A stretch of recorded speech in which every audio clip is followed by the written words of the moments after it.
এই যে মিষ্টি কুমড়া দেখছো, জাল কুমড়ার মতো মিষ্টি কুমড়াটা। তো আমি এখন চলে যাব, আমার সব দেখানো হয়ে গেছে। এই যে আমার জাইম্বু, ওই যে দিদি, এই যে পিছনে দিদির মেয়ে, সব নিয়ে আসছে মাথাভাঙা থেকে।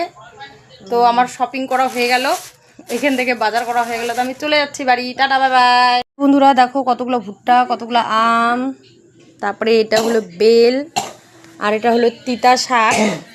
এগুলো সব গ্রামের বাড়ি থেকে ময়নাগুড়ি মাথাভাঙা গেছিলো, আমার দিদির মেয়েটা নিয়ে আসছে। যে বাড়ির কলা, তারপরে এটা হলো, এটাকেও ভুট্টা বলে, খুলে নিয়ে আসছে। তারপরে এটা হলো ডাঁটা, লাল শাক, ডাঁটা শাক না বাচ্চা, ডাঁটা শাক ছোট ছোট।